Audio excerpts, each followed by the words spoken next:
Guys, today we are talking everything Season 20, how it works, what weapons and stuff to look out for, as well as what upgrades to keep an eye out for during this season.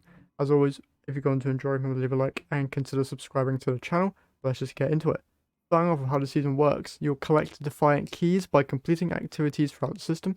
Defiant chests with seasonal gear appear at the end of playlist Season of the Defiance Battlegrounds.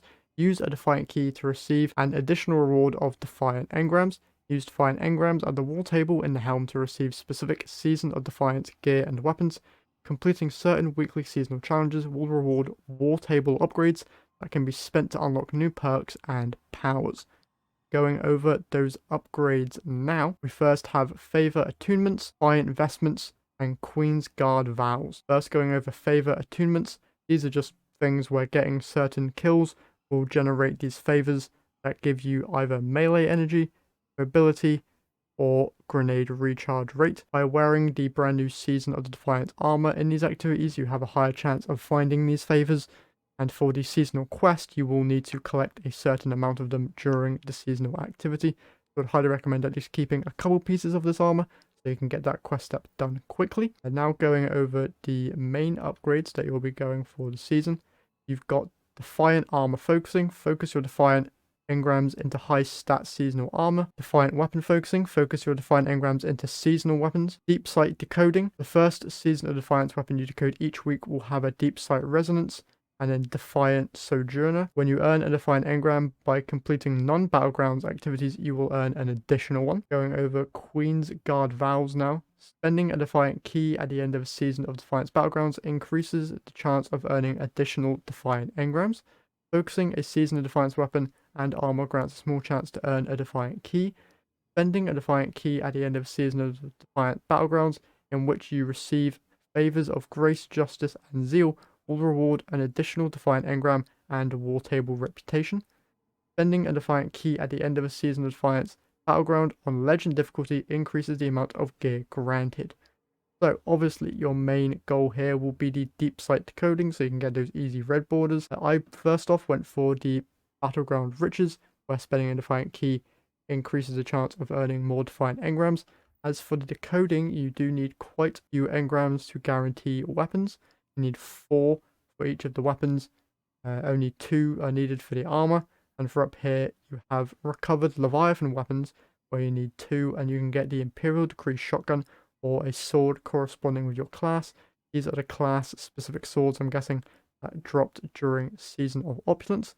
So if you want to do that, you will need to keep in mind that you need multiple Defiant engrams to decode these. Now, going into the actual weapons that you'll be farming out each season, we have some quite unique ones here. Starting off with a Strand Auto Rifle. Gets some brand new perks of Envious Assassin, rapidly defeating targets with other weapons before drawing. This one transfers ammo to the magazine from reserves. This effect can overflow the magazine based on the number of targets defeated. You've also got Keep Away, where increasing reload speed, range, and accuracy when no combatants are in close proximity. Also, you have Hatchling. Precision final blows or rapidly defeating targets with a non-precision weapon spawns a Threadling at the target's location. This is an exclusive perk to Strand weapons, which this auto rifle is. So if you're interested in having a cool little Strand weapon from the season, you can go and grab this. Next up, we have a brand new Stasis Bow.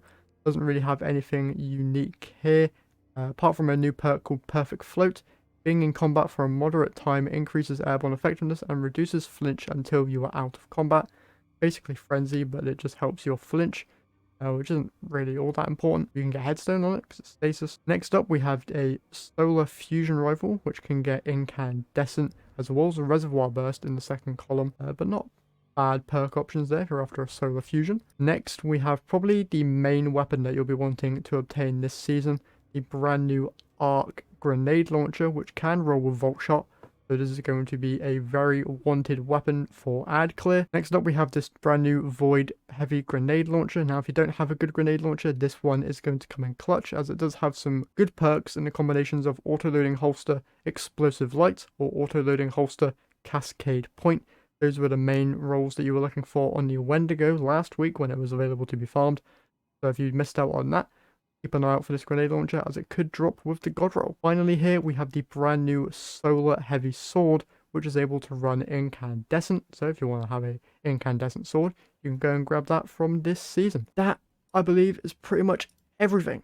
Play the game to get keys, use keys to get more engrams from doing the seasonal activity, then spend those engrams in order to get any of the rewards that you want for the season. Keep an eye out for any of the upgrades that interest you, mainly the deep sight decoding, which is available on the 3rd week of the season. So remember that. But yeah, that's pretty much it for today's video. If you enjoyed, remember, leave a like, comment, subscribe, and I'll see you guys in the next one. Bye.